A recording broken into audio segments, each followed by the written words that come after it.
tá rolando uma parada louca lá na Ucrânia, né, cara? O Putin meio que quer uma parte da Ucrânia pra Rússia, né? É um negócio assim. O cara tá nessa, né? Tá nessa. Tá O cara brincando não de abandona, Wars. ele não larga esse osso, né? Eu acho que o que a gente está vendo agora é o novo normal, porque ao longo dos últimos 30 anos a gente se acostumou com a liderança americana e a ausência de conflito entre grandes potências. Não havia uma outra potência. Então esse tipo de conflito agora ele tem uma outra qualidade do que a invasão americana no Iraque ou vamos dizer outros conflitos que tivemos nos anos 90, 2000, porque agora tem o risco de haver um confronto entre duas grandes potências com armas nucleares, a Rússia de um lado e os Estados Unidos do outro. Cara, eu não sabia que estava tão tenso assim. O que acontece é que a Rússia finalmente, depois de 30 anos de passar por um processo de muita fraqueza, durante o qual ela não conseguiu defender o que ela considera a sua zona de influência, é um país muito enfraquecido depois do colapso da União Soviética. Então, os Estados Unidos acabou ampliando aos poucos sua esfera de influência. A Ucrânia não faz parte da OTAN, que é um acordo de defesa coletiva, que quer dizer, qualquer ataque a um membro da OTAN é um ataque a todos os países, portanto, todos precisam defender esse membro. A Ucrânia está fora disso, mas os Estados Unidos estavam começando a dar sinais de que até a Ucrânia poderia entrar na esfera de influência americana. E a Rússia agora, depois de 30 anos depois do colapso, está ganhando a força novamente para tentar retomar esse espaço. A China também está de olho nisso e, claramente, se os Estados Unidos permitir que a Rússia novamente aumentasse sua esfera de influência, claramente vai tomar isso como um sinal de que ela também pode, aos poucos, estabelecer essa zona que qualquer grande potência quer. Né? O que uma grande potência quer? Segurança, integridade física, territorial. Porque na história internacional, países às vezes desaparecem. Então, o que qualquer país quer é segurança de fronteiras e a melhor maneira de você ter segurança é você controlar seus vizinhos. Os Estados Unidos teve essa grande sorte de ter dois vizinhos fracos, Canadá e México, e ter dois oceanos que protegem os Estados Unidos. A China não tem essa sorte, que está cheia de outras grandes potências, e a Rússia sempre também buscou controlar a Europa Leste. Então, agora, na verdade, é evidente que os Estados Unidos não conseguirá manter essa hegemonia que estabeleceu nos últimos 30 anos e a Rússia, aos poucos, está querendo retomar esse espaço perdido. Então, mesmo se houver uma solução agora a curto prazo, essa tensão geopolítica veio para ficar. Entendi. É o novo normal. Isso é a Rússia fortalecida ou os outros países enfraquecidos que deram essa oportunidade? Você tá falando que os Estados Unidos se enfraqueceu, é Não, isso? estou perguntando, Eu acho que são os dois. O sistema, como a gente o conhece hoje, ele foi criado depois da Segunda Guerra Mundial e novamente depois da Guerra Fria. Então, os Estados Unidos estava muito superior. Claramente, era a única grande potência. A Rússia estava muito fragilizada e a China ainda não era uma grande potência. Então, era evidente que aquilo não era sustentável, que em algum momento a Rússia, que é uma superpotência energética, maior exportadora de gás natural, mas de vários outros produtos também, trigo, por exemplo, petróleo, que ela em algum momento ia se reerguer e reconquistar um espaço perdido. A China também cresceu a taxas incríveis ao longo dos últimos anos, vai superar os Estados Unidos. Então, essa posição privilegiada dos Estados Unidos, ela está se desfazendo agora. E esses processos de transição, eles sempre são difíceis, porque nenhum presidente americano pode dizer, ok, gente, lideramos a economia internacional por décadas, agora chegou a hora de passar o bastão para os chineses. Eles não podem fazer isso. Mas, ao mesmo tempo, a população americana não quer mais sustentar essa grande presença de bases. Por exemplo, havia um desejo americano de tirar as tropas do Afeganistão. O pessoal cansou, não queria mais. Então, eu acho que é um pouco dos dois. Um declínio relativo dos Estados Unidos, que é um país muito fragilizado agora, né, que tem uma tensão enorme interna. Eu, estou mais preocupado com a democracia americana do que com a democracia brasileira. Sério? É uma situação horrível. Eu cresci, né? Eu fiz o colegial no interior dos Estados Unidos e essa galera vive num planeta diferente. São todos trumpistas, muitos seguem a teorias de conspiração. Eu mantenho esse contato com eles e eu fiz minha pós perto de Boston. Essas pessoas estão muito, muito mais distantes um do outro do que o bolsonarista e o petista aqui no Brasil. Sério? Lá você consegue, olhando o CEP da pessoa, você consegue saber em que essa pessoa vai votar. Entendi. As pessoas avisam no Tinder se eles são trumpistas ou democratas, etc. Então, em função dessa crise interna, os Estados Unidos não tem uma dificuldade imensa em se projetar como antes. Então, acho que são grandes ciclos históricos e não tanto a Rússia, mas acima de tudo a China terá um papel muito maior e o grande drama será negociar essa transição sem grande conflito. Que, aliás, deu certo 100 anos atrás. Quando a Inglaterra dominava o mundo, os Estados Unidos estavam em ascensão e a Inglaterra deixou os Estados Unidos assumirem a dianteira sem entrar em conflito com ela. Até porque já tinham perdido uma vez, né? Eles sabiam que não fazia sentido. Era muito melhor se aliar à nova grande potência. Sim. Mas os Estados Unidos, ao longo dos últimos 100 anos, enfrentou uma ameaça existencial 3 vezes. A Alemanha imperial na Primeira Guerra Mundial. Aí, de maneira preventiva, os Estados Unidos entrou para derrotar a Alemanha, porque sabia que se a Alemanha ia vencer na Primeira Guerra Mundial, o próximo alvo seriam os Estados Unidos. Aí, de novo, a Alemanha nazista e Japão imperial. Derrotou os dois para não sofrer um ataque depois. Acabou, na verdade, sofrendo no Havaí, né? Pearl Harbor. Agora, com a China, a estratégia foi outra. Foi de querer abraçar a China economicamente, fazer comércio com os chineses, se abrir a eles, na esperança de que os chineses, ao se desenvolver economicamente, iam aceitar essa ordem. Que foi uma grande aposta e agora, aos poucos, os americanos se dão conta que aquilo não funcionou. Os chineses, graças à ajuda americana também, se desenvolveram, vão se transformar na maior economia do mundo, mas olham para os americanos e acham, a história americana é assim em comparação com a história chinesa. Então, para os chineses, jamais se integrariam num sistema liderado pelos Estados Unidos.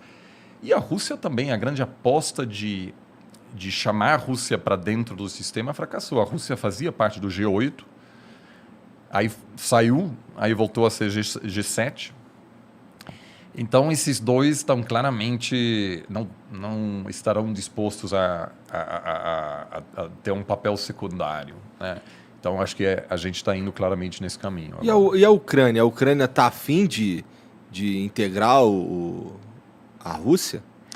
Cara, a Ucrânia realmente é um país que hoje está um pouco fora das esferas de influência e isso é um perigo para um país, porque a Alemanha, por exemplo, queria fazer parte da esfera de influência dos Estados Unidos, queria integrar a OTAN.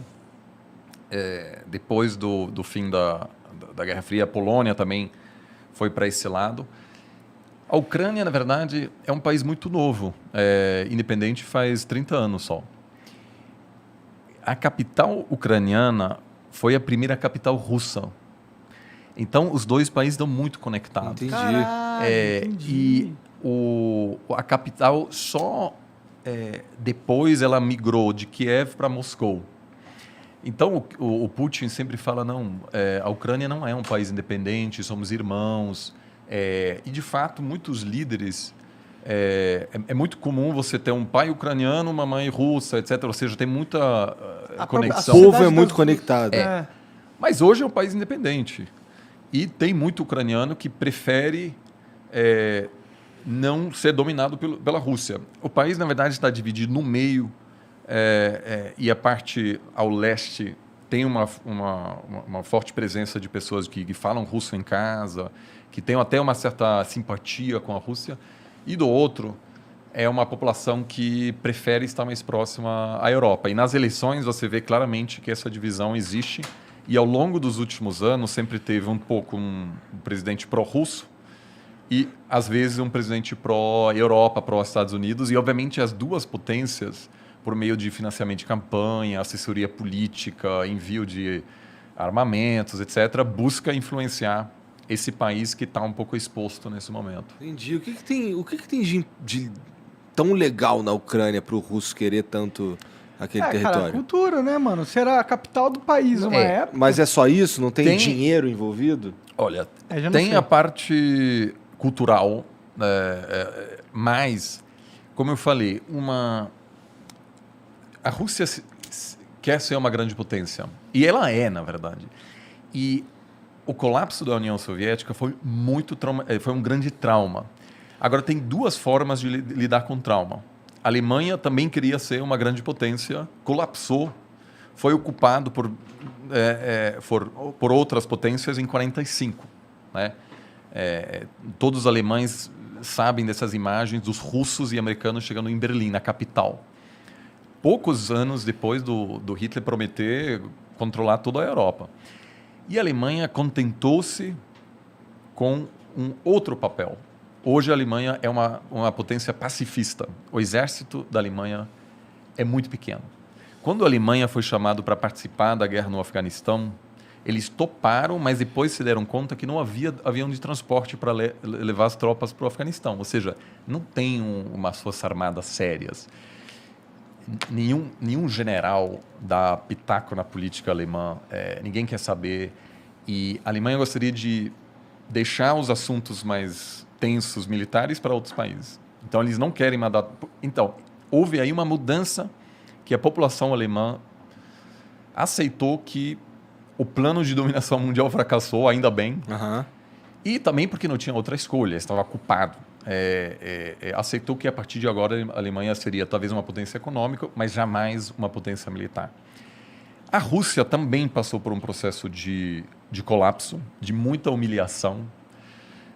Era uma grande potência e o Gorbachev, que iniciou o processo de abertura, depois basicamente decretou o fim da União Soviética, é visto como um cara que, enfim, deixou um legado terrível, né? Porque o experimento democrático na Rússia fracassou. O início dos anos 90 na Rússia foi um caos total, um caos horrível. Tem um amigo russo mais velho que esteve na Venezuela recentemente, que atualmente é um país meio anárquico também. Ele falou, olha, esse aqui é igual Moscou em 93. Muita grana, zero polícia na rua, não tem regra. Havia muita máfia, era perigoso mesmo, havia assassinato de empresário, jornalista, era um caos de político. E aí veio o Putin e falou, gente, vamos reerguer essa nação. Porque o sucessor do Gorbachev era o Yeltsin, que era um alcoólatra, que inclusive tem um momento chave quando ele encontra o Clinton e tem uma conferência de imprensa e o Yeltsin tá bêbado naquele momento e faz piada, etc. E assim, o Clinton ri na cara dele. E para os russos é horrível, cara. Era uma grande potência nuclear, muito respeitada, temida no mundo. E aí havia um palhaço lá que está entregando toda a Europa Leste para os americanos. Aí o Putin vem e diz, chega com isso, vamos nos reconstruir. E apesar do russo Cara, médio ser... desculpa a minha ignorância, mas como é que o Yeltsin sai e entra o Putin? O Yeltsin, na verdade, escolhe o Putin como sucessor e Tá. o Putin inicialmente ganha a eleição nos anos 90 e assume o poder em 99. E aí, aos poucos, ele encerra o experimento democrático na Rússia. Hoje não tem uma oposição séria, várias lideranças da oposição foram assassinadas, alguns super perto do parlamento. Mas o Putin, eu até diria hoje, numa eleição livre, talvez até ganharia, porque... Ele é popular lá. E trouxe ele o é popular. respeito. Uma das primeiras coisas que ele fez é adotar novamente o hino da União Soviética, né? Ou seja, uma pessoa que diz, olha, a Rússia merece ser uma grande potência e, portanto, a gente precisa de segurança nas nossas fronteiras. Então, quando você pergunta por que a Rússia não quer que a Ucrânia faça parte da zona de influência dos Estados Unidos, é porque se um dia a Ucrânia fizer parte da OTAN, isso quer dizer que os Estados Unidos podem colocar mísseis, por exemplo, na Ucrânia, que chegam em Moscou em uma questão de minutos. Nos anos 60, a União Soviética tentou colocar mísseis em Cuba e quase deu a Terceira Guerra Mundial. Por quê? Porque representou um risco existencial à integridade territorial dos Estados Unidos. Inaceitável para uma grande potência. Se você é uma potência pequena, faz parte. Né? Se você sei lá, a Finlândia ou aí você está muito perto da Rússia, é uma situação desconfortável, mas não tem o que fazer, basicamente. A Rússia, por outro lado, considera essa presença, essa fronteira com a OTAN inaceitável. Ela quer sua própria zona de influência. Então, isso eu não acho que a maioria da população russa hoje quer um confronto com a Ucrânia, mas claramente acha que o comportamento dos Estados Unidos, né, de tratar a Rússia como um país menor. Eu lembro que em 2012, na campanha presidencial, houve um debate entre o Romney e Obama, né, que Obama ganhou em 2012. E num debate assim, o Romney uma vez falou: a Rússia é um grande inimigo. E todo mundo riu dele e falou: a Rússia, sério? A Rússia é uma pequena potência, a Rússia já era. E aquilo repercutiu muito na Rússia. Falando: olha, eles estão rindo da gente. Então, vamos aos poucos retomar. Agora, hoje, a Rússia acumulou tanta reserva internacional agora por exportar gás, que ela chegou num ponto em que ela não depende mais tanto, ela não sofreria mais tanto se houver sanções severas dos Estados Unidos De da Europa. embargo. Porque ela vende muito gás para a Tem China. caixa, tem dinheiro em algum 600 lugar. bilhões. Então, sanções seriam muito ruins para a Rússia, mas não quebraria o banco. Ele usaria esse fundo de 600 bilhões para E aí, então, o fato disso acontecer agora não é coincidência. Agora, a Ucrânia tem uma base industrial importante. Os russos jamais pensaram, os soviéticos, de que a Ucrânia seria um país independente. Tinha armas nucleares lá, tinha uma grande indústria que é fundamental para a União Soviética. E tem uma região que produz muito trigo. A Rússia é responsável por 1/3 da exportação de trigo do mundo, então é uma superpotência. E com a mudança climática, cada vez mais terras na Rússia podem ser utilizadas para a agricultura, que antigamente que interessante, era congelado permanentemente. E agora, com essa mudança, a Rússia vai se tornar um grande exportador de grãos. Agrícola, né? Porque a foda, Sibéria, cara. tudo isso está aos poucos. A gente se fode com isso, porque vai ficar mais quente, aqui talvez vai ter lugares onde não vai... O Brasil pode ser um dos grandes perdedores, porque o padrão de chuvas já muda, né? E toda a produção agrícola brasileira precisa das chuvas da Amazônia. Então, se você tem um colapso lá, afeta a economia brasileira. A Rússia é um dos ganhadores, junto com o Canadá, que o Canadá também consegue produzir mais. Pode crer. Então, eu acho que sim, tem vantagens econômicas, mas, acima de tudo, é uma questão de segurança, que a Rússia não quer ter os militares, vamos dizer, de um outro bloco tão perto da fronteira. Que é tipo Wars mesmo, né, que eles estão jogando, né? Se ele não quer a fichinha ali... Porque onde está a maioria da população russa? Está perto da Europa. Então, se você vai para... aliás, é incrível, se um dia vocês tiverem tempo, visitar a Sibéria, que, sobretudo no verão, é muito interessante. Você pode... A Sibéria vai... Aí, até do outro lado, a Rússia faz quase fronteira com o Alasca, né? Só que lá, ninguém mora lá. Na verdade, tem até um problema de migração chinesa, porque a China expande muito e, aos poucos, está comprando terras desse outro lado. Mas a maioria da população russa está perto de Moscou, perto da Ucrânia. Então, o fato de você ter uma presença americana lá atrapalha os russos muito mais do que a ascensão chinesa que, enfim, acontece lá longe na Sibéria. E a China é mais um provável aliado da Rússia do que os Estados Total. Unidos, né?